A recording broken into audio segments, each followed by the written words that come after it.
people, and you want to help every single one of them. What Floridians do, it's what we're used to.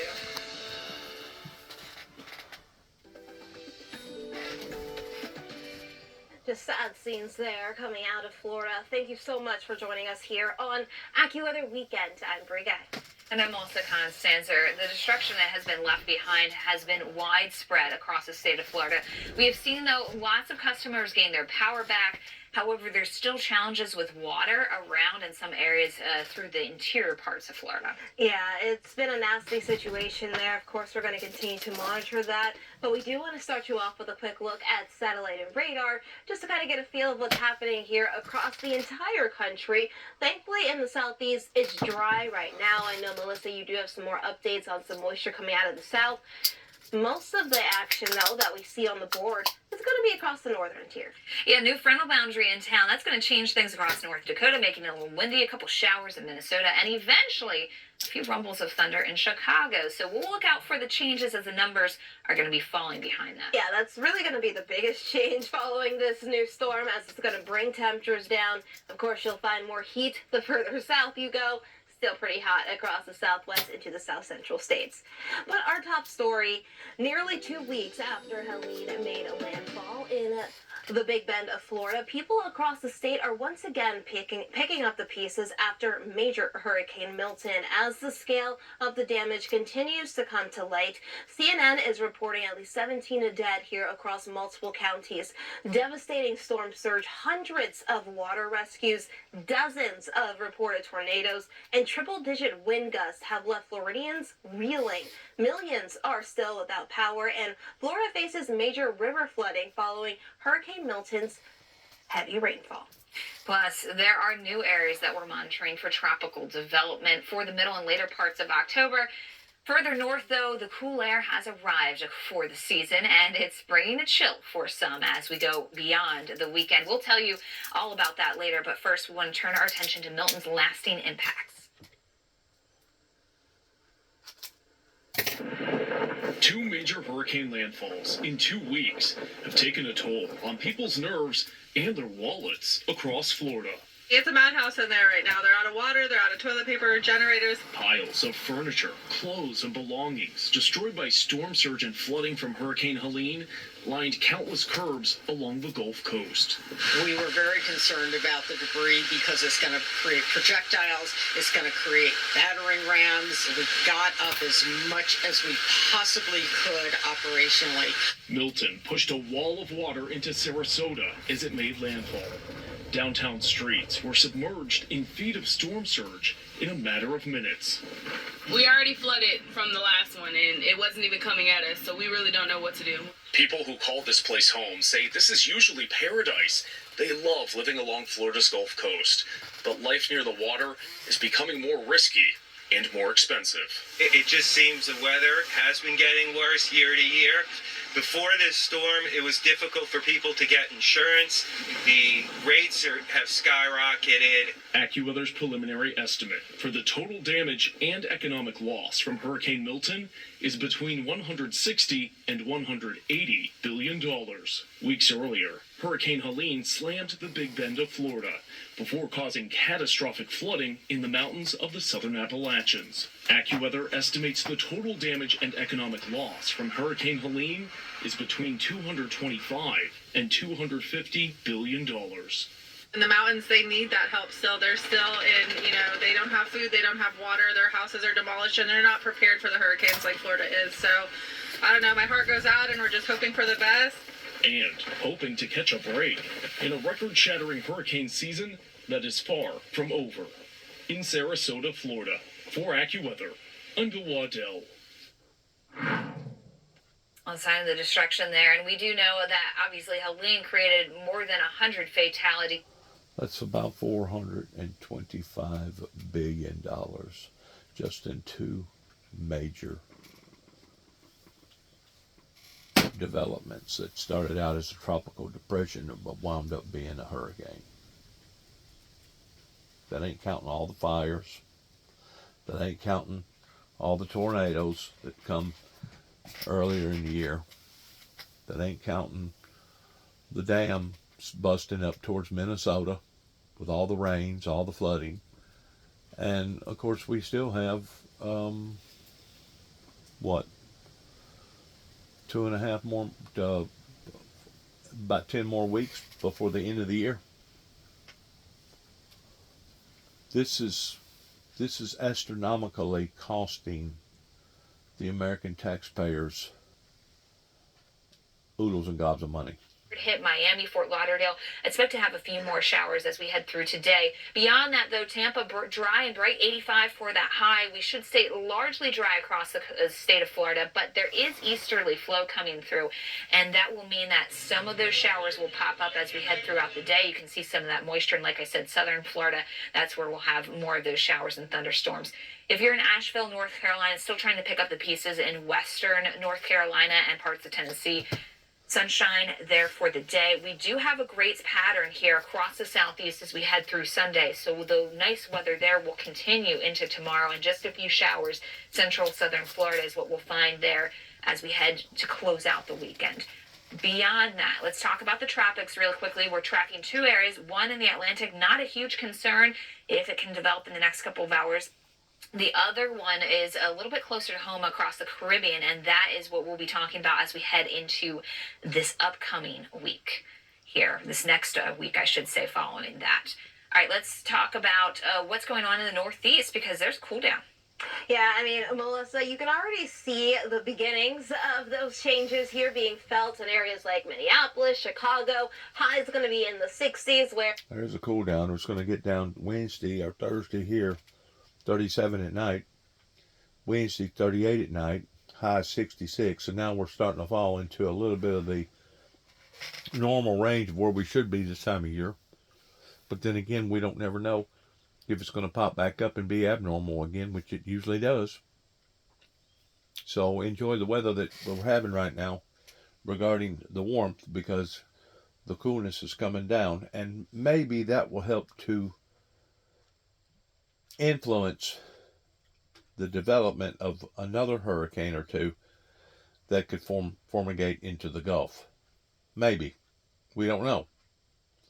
These things has got a mind of their own.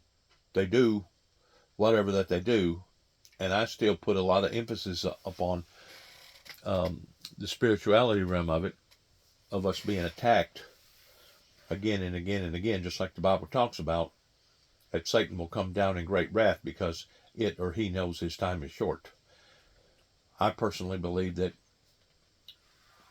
these things are being done, engineered and done intentionally to bring that much more grief and despair into our lives. it's going to get chilly enough to even support some high elevation snowfall. Yeah, we're looking at northern Wisconsin, the UP, and also parts of the Adirondacks. All right, I do want to take you out to a reason to smile. All right, let's move on here real quick. Do some news surfing real quick. Going to be an unexpectedly huge problem. I know he's trying to deal with that with setting up these fuel depots. I would imagine that even helped the Red Cross, right? It's going to be a challenge, but from my understanding, the state is working as quickly as possible to make sure these resources are mobilized. The Red Cross has been in Florida for more than 100 years. This is our community, this is our home, and we're sending all of the appropriate resources possible. But we also know we will not have all of the answers today. We're going to be working long term. Neil, I'll tell you, we're probably going to be here for months to make sure that these folks get on the path to recovery as quickly as possible. How do you fan out personnel for something like this? Like I said, you had Helene only a couple of weeks ago. Then you got this other storm. I don't know what else could be brewing in the Atlantic. I think Rick Reichmuth was showing some storms quite far away. I don't want to dramatize them, but you've got to plan for that. Logistics are a key part of what you do. So what do you do? This is what the American Red Cross prepares for and trains for every single day. The days that we're not in disaster response, we're preparing for a potential disaster response. And I can tell you, we have the smartest, kindest, most generous volunteers and staff members working to make sure we're taking care of folks who've been impacted by Milton, but also Helene. Across the Southeast, we've got volunteers from Guam, Puerto Rico, Alaska, the Midwest, the West, the Pacific, the Northeast, who've all come together and said, I want to help. I want to do whatever I can. And we're all trained in different activities, right? Logistics, operations, communications. And so there is a spot for everyone at the Red Cross. And Neil, it is so special to see when everybody rolls up their sleeves together and we all move as one team. So if I had to just volunteer, what could we do to help you? What do you need in terms of just resources? Neil, you alluded to it earlier. We don't know what else could be brewing. We also know there's a potential for a dangerous wildfire season. If you're watching this and live in an unimpacted area, we need your help. Consider becoming a Red Cross volunteer. It's as easy as going to redcross.org. We're hosting disaster responder trainings across the country if you feel so compelled to do so. But I'd also say we want to help keep the blood supply strong. So if you are in an unimpacted area, consider donating blood. Go to redcrossblood.org. And ahead of the storm, in fact, we actually moved several amounts of blood products into the state of Florida just to be safe. Fair enough. Nicole, thank you very much. Nicole Moll, the American Red Cross spokesperson. As Nicole was saying, and a lot of people don't realize this, most of these guys are volunteers. No one's paying them to do this. They're doing this out of the goodness of their heart, which brings me to this point. If you want to help, you can join Fox's support of ongoing recovery efforts in the Sunshine State. Following Helene and Milton, your donation enables the Red Cross to respond and help folks recover from these disasters. redcross.org/Fox Forward to support these efforts. To scan the QR code on your screen. I believe they've raised better than $8 million in that effort. All right, so from dealing with the disaster there to dealing with one that they're really worried about half a world away in Israel as they up the ante for a possible Israeli response and maybe soon to those Iranian missile attacks. The latest from there with our Nate Foy. Nate. Hey, Neil, right at the beginning of the Yom Kippur holiday, Hezbollah fired 2 drones at central Israel. One of them was shot down, but the other got through. We'll show you what happened as a result of it next.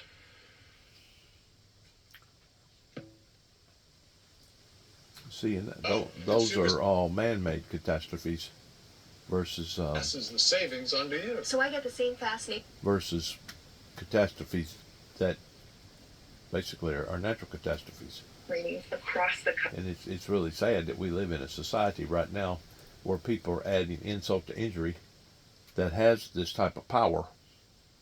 Worst economy since the Depression, if some of these taxes go through. A wealth tax has been tried. That are just purposely draining humanity down and harming society in the way that they're doing. And I realize, don't get me wrong, that Jerusalem, Israel, they're doing what they feel like is necessary to do to prevent another onslaught. And they have absolutely every right in the world to protect themselves pertaining to idiots over there that want to bring harm and hurt into their lives. We're living in a very, very perilous time right now on the planet Earth. And if there's ever been a time that we needed to bond together and be as a unit, it is of today. Tax has been tried in virtually every country in Europe, and it's failed everywhere. Property taxes. Just think of property taxes. That's a wealth tax. They're the worst taxes you've ever imagined. I think, you know what I think of? I think of folks who, for their whole life, have been collecting baseball cards, and they have all these baseball, and they're lucky enough to have hung on to some long enough so they could have a very valuable collection. Well, you're going to have these special IRS agents come into your house to value everything you have, from your gold to your baseball cards to the paintings on the wall, and that you will be taxed and by the way, on they're the not value going to allow you to deduct your losses. Autographed pictures from you, though. Steve Moore is in real trouble, let me tell you. Our last word, are we going to have a second economic miracle Yes. with the Trump administration? I mean, do you think he is going to win the election? I was asking you earlier, and you and Steve all say yes, and I'll go along with you. I'm just a follower. Because Americans know you cannot tax your way to prosperity. Nor can a poor person spend himself into wealth. That's right. Either way. Either way, we got it. Okay, gentlemen, thank you very much. You're doing a great job for Larry Kudlow. Thank you. Well, I pour some stuff, but you make it easy. Run away.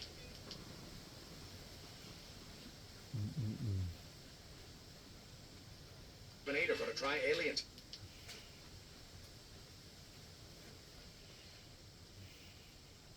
Quote. It was everywhere he looked, even on rooftops. Contraptions harvesting rainwater in the West Bank, water from the sky, illegal for Palestinians because they must apply for permits, which are almost never given, in order to simply gather water from the sky.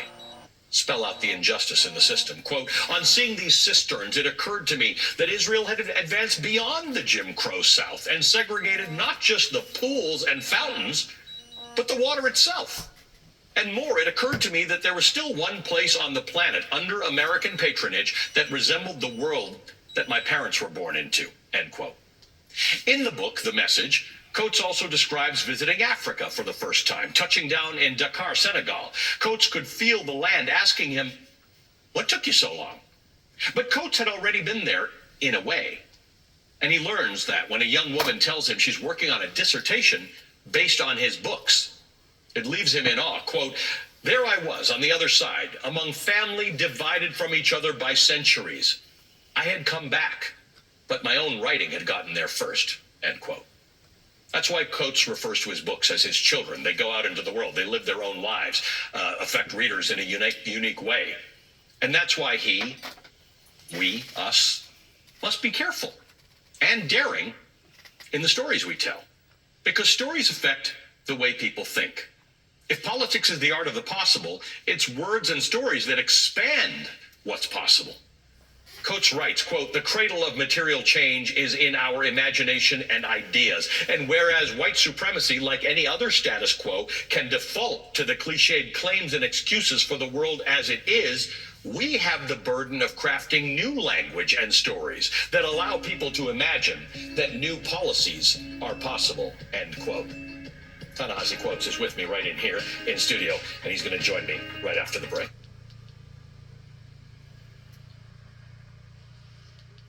Thinking.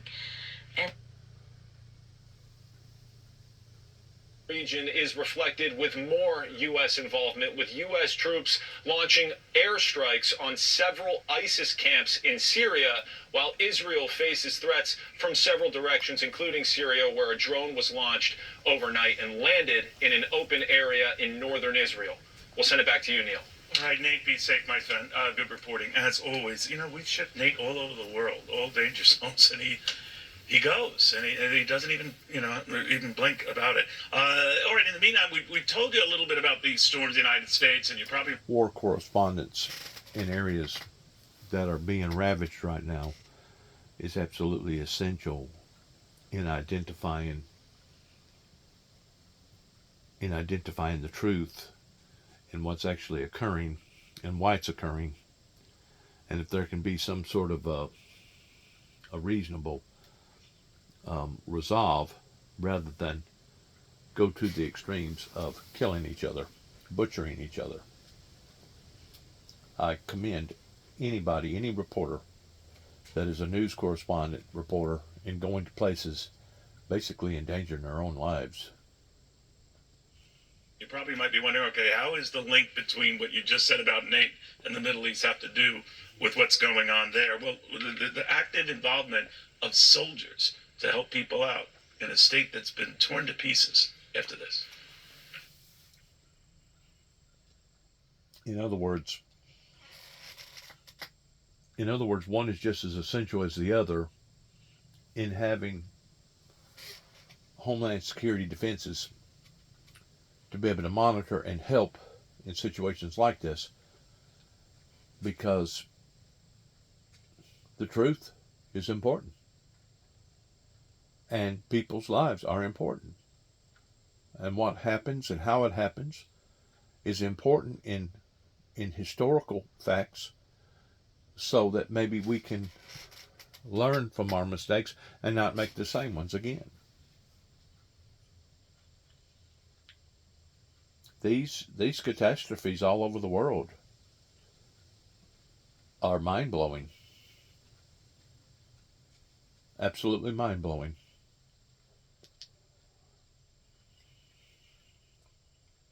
Issue of free speech. Roll tape.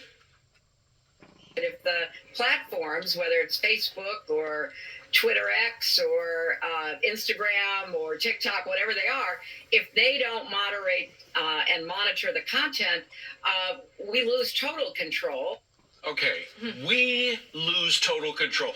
I was unaware that they were supposed to have total control. Yes, and they got used to having that control, pre-Elon Musk when it came to the FBI and the government having conversations with platforms about what couldn't be heard and what couldn't be read, but it really then just suppressed what was considered opposition information or things like the Hunter Biden laptop.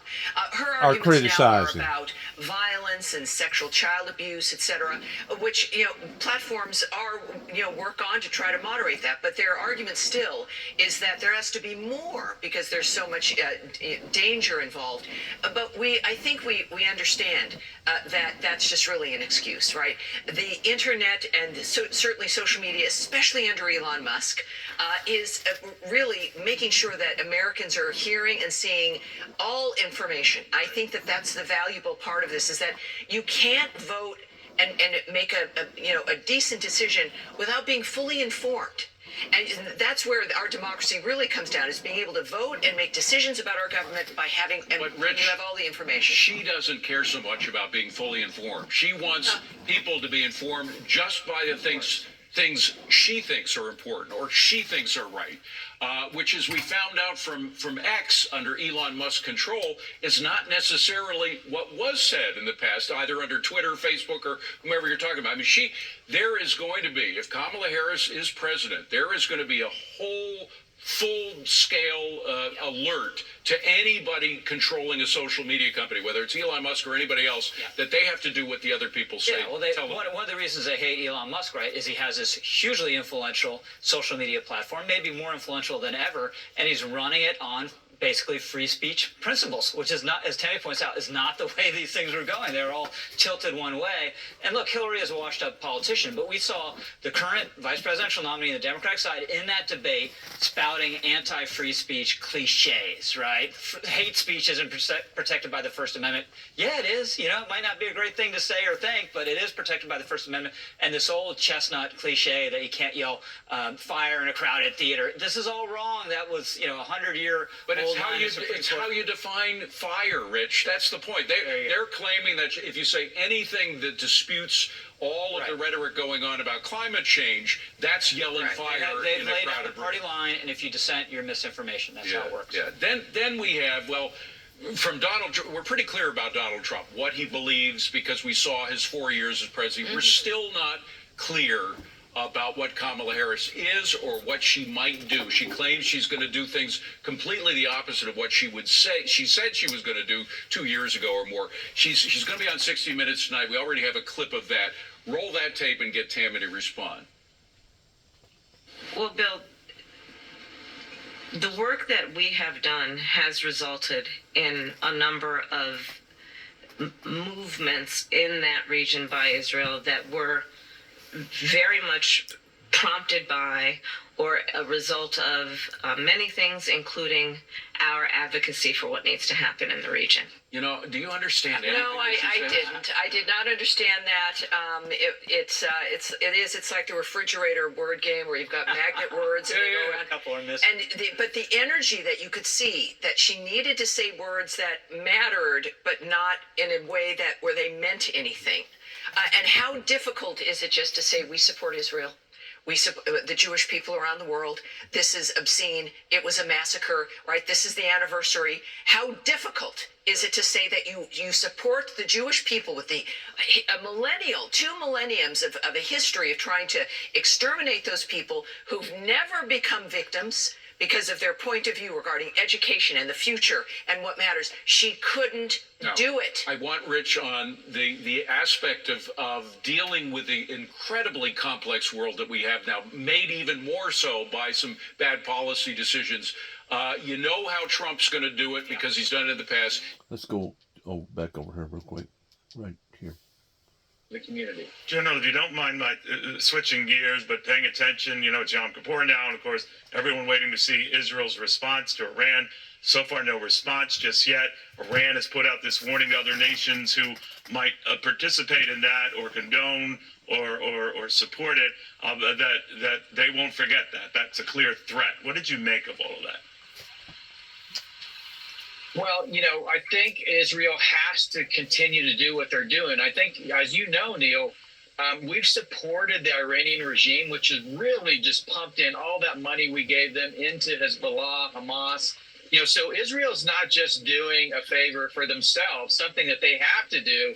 It's something that we should be really much more, participating in. And I think you have to focus on Iran. They're the support of it. And then you have to look at, hey, the Chinese are supporting Iran. Russia's supporting Iran. This is not just a single country. This is a group of countries that are working together. And it doesn't just affect Israel or even, in the region. Saudi Arabia wants to have our help. And we're just not, I think, in a position to really think about this problem strategically and help ourselves, because ultimately, if we can create some stability in the region, it's going to be good for the United States. General, thank you very much, and for all the hard work you're doing to help people in North Carolina and elsewhere.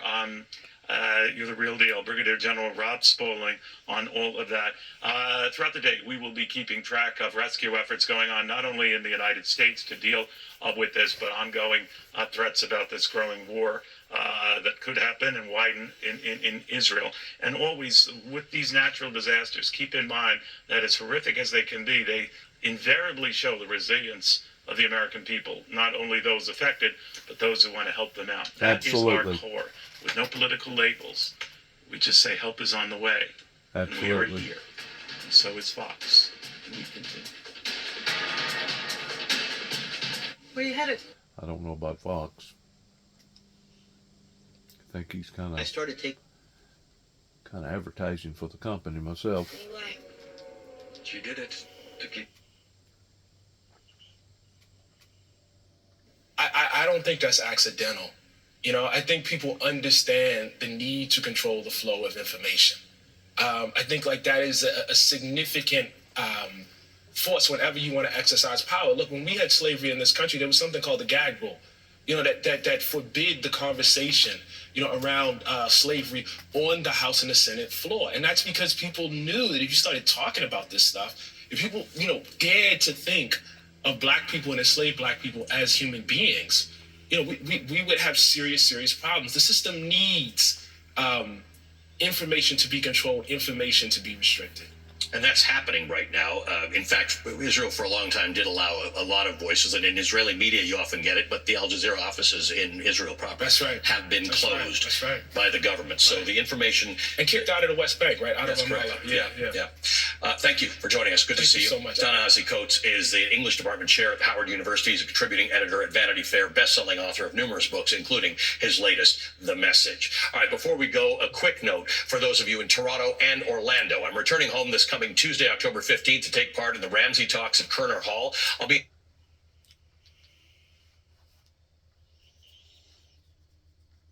An actual story what actually happened, where Ife, which means love, the area warden has to confront racism within an area of shells, where people are sharing a space.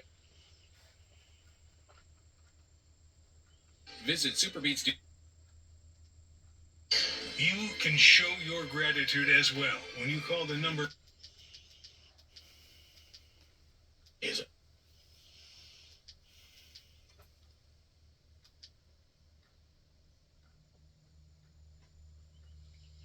A real actual plan on how they were going to execute there. And we have to hold these folks accountable. In our background in the soft community, when somebody makes a mistake like this, they actually have to account for that. And we get the wrong people out and the right people in. And so to your question on how people can help, I still have guys on the ground who are, sending me messages and telling me what they need. And what they need right now is actually a volunteer village. And I would say in the Swannanoa area, around that area, if you own a construction company or you have set up, temporary housing and stuff like that, that's what they desperately need. What I'm hearing is that there is actually a lot of volunteers that are flooding the area because, organizations like yours, media outlets are actually now, they're getting the word out, and thank God for it. But there's all these volunteers coming in, and there's nowhere to keep them, and there's nowhere to house them. So, Big FEMA and some of these other organizations will take care of their own people. But as far as all the volunteers that are coming in and trying to help out, there's just no way to house them or feed them. So they're looking to trek hours home each day, and that's just not safe and it's not efficient. So that's the biggest need, I think, right now, is just finding a way to organize and house all of these volunteers in some of these hard-hit districts. Absolutely. And everybody check out Operator Solutions. Thank you for your incredible service in the military, Brandon, and everything you guys are doing now for stepping up to help North Carolina and everywhere else too. Thank you. Really appreciate it. Thank you, Rita, and God bless those people in North Carolina that are still sleeping under tarps. So let's pray for them and think of them and try to help them. It's all of our jobs. Absolutely. It certainly is. Thank you very, very much. So well said. Thank you. And everybody, stay right there. The second hour of Saturday Report starts right now.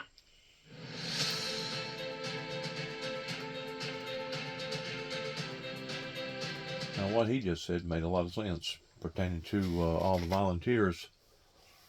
That, you know, you gotta have a place to be able to house all these people, to take care of them. That way, the volunteers can take care of those that need to be taken care of.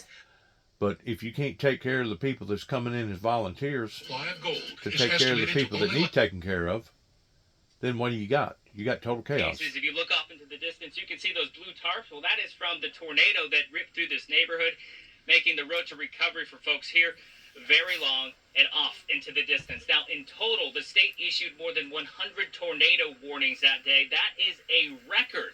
Those tornadoes not only damaged homes and businesses, but also knocked out power to tens of thousands of people, many who still do not have electricity. Farther south in St. Lucie County, the tornadoes killed at least 6 people there. And for the folks who lived through it, they say it happened quick, it was violent, and they feel like their neighborhood will never be the same. We don't really know what happened, but you can look around and see that it was pretty crazy what happened here. And we don't know what's next, but we're taking it one day at a time.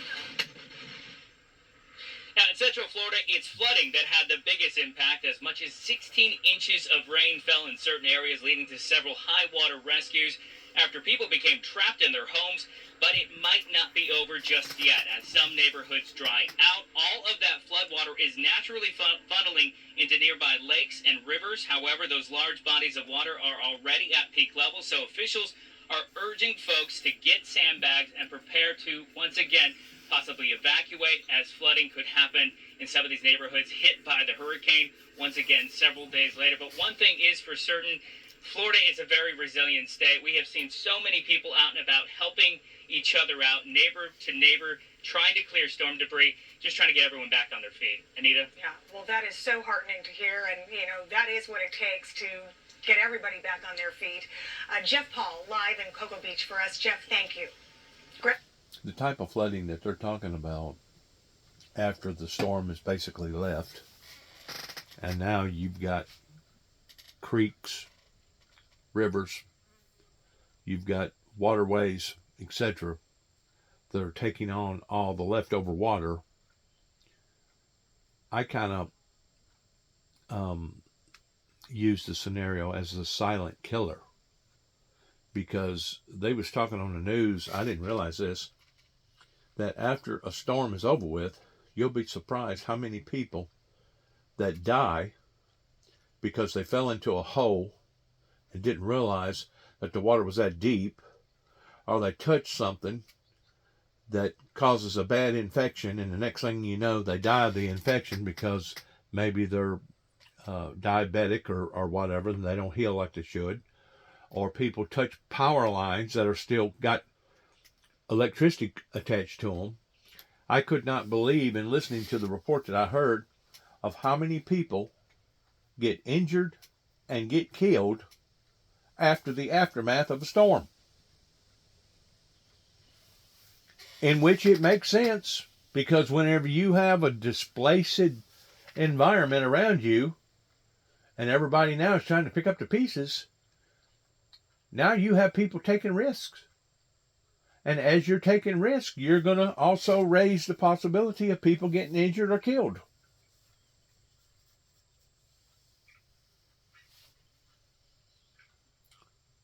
But the silent killer,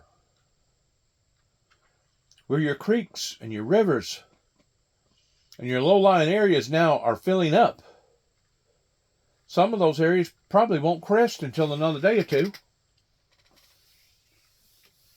Kind of like the silent killer that come out of the hills of North Carolina and Tennessee. Those poor people wasn't given no warning that, hey, the dam had broke or the levee had broke up above 20, 30 miles, and now you got a wall of water coming down, just like the people over in Humphreys County, Waverly, Tennessee. They was not given no warning whatsoever that that was fixing to occur. People up in Hazel, Kentucky, people up in Minnesota, other parts of the country that has seen this massive intensifying flooding. It's almost like the silent killer, because you don't never know whenever it's going to approach and what it's going to do whenever it does do what it does.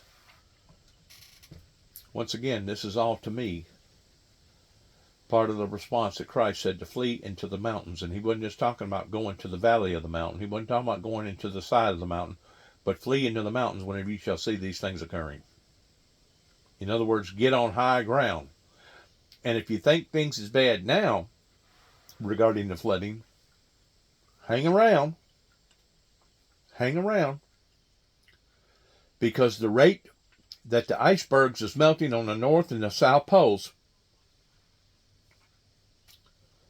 are going to intensify, and rather not there is a nuclear war, which hope to God that there won't be, or rather not it's just the extent of God coming back in flaming fire, taking vengeance upon them who know not him and upon them who obey not the gospel, in burning down everything upon to the planet that's burnable regarding structures.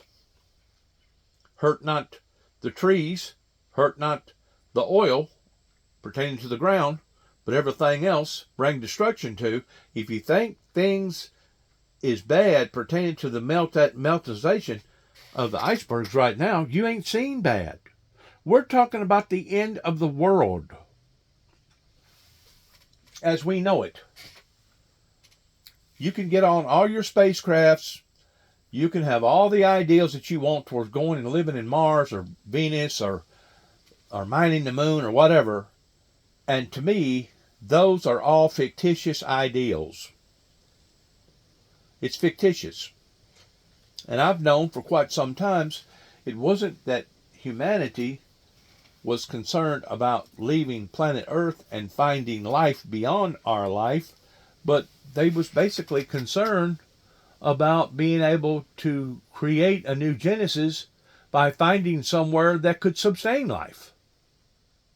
That's been their whole goal all along, towards leaving the planet Earth and going out and seeking places where no man has gone before, kind of like Star Trek. There's no doubt what we're doing to ourselves, we are destroying ourselves. We are destroying the planet, and we are destroying the occupants upon the planet. And if humanity can't see that, then they're either blind in one eye and can't see out of the other, or instead of them being the solution to the problem, they actually are the problem. Griff? Anita, thanks. We want to take you now to Bradenton Beach, Florida, where many who evacuated ahead of Hurricane Milton are now coming back to survey the damage and begin cleanup efforts. Thing about it is, once they get through... well, in terms of any portfolio... once they get through patching up all that work, Yankees, Tigers... Some of them will barely nail in the last plank. And then next year, or maybe even before, here to come again. Here to come again. Here to come again. So when is society going to catch on that what we're doing, we have done to ourselves? When are they going to finally admit, all these climate deniers, that what's going on is the reflex of what humanity has done to itself? And I know don't nobody want to hear that. Don't nobody want to hear the truth. But it's the truth. Good luck to all of us as I end this particular program by saying, God bless America. God bless our troops. God bless our endeavors towards where we go from this moment on in society.